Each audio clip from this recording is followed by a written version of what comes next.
Давай әлише бетерәле.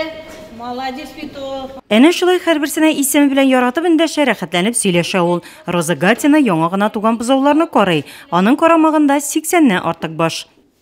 Баштан мин сыйырлар саудым. Аннары менә хәзер 8 ел инде бозаулар карыйбыз. Карыймын. Бу бозаулар яшь балалар кебек. Килүен әле без баштан шишенеп тә тормыйбыз, булар янына чабабыз. Алар исән саулар микән? Алар безне килиткага торып басып белгән кебек каршы алалар тоже. Исән сау булсалар без шатланабыз инде аларга. Яшь бозауларны карау бик җаваплы хезмәт. Алар арасында үлем китем булмасын өчен туганнан соң ук тиешле тәрбия бирү кирәк. Баштан без менә буларга 2-шәр тапкыр молозиво бирәбез. Молозиво сөтен бирәбез. Зонт дигән әйбер белән бирәбез инде без аны. Аннан соң да 3 тапкыр ишерәбез әле, чистасы тә бирәбез, обедта 3 тапкыр ишерәбез без аларны.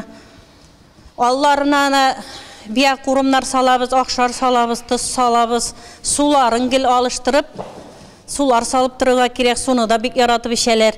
Сөт ишсәләр дә барыбер суда ишәләр алар.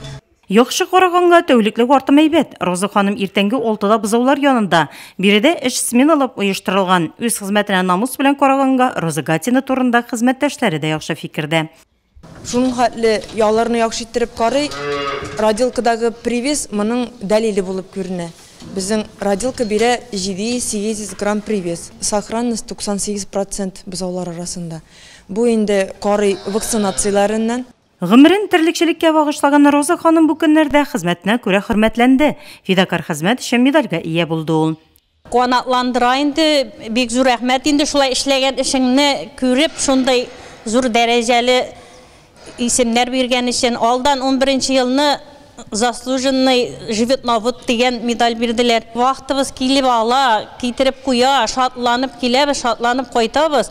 Акчасын да вакытында алабыз, Аллага шөкер дип җырыйбыз. Үз хуҗалыгында да Роза ханым тормыш иптәше белән мал-туарны күп асрый. 2 бала тәрбияләп үстергәннәр.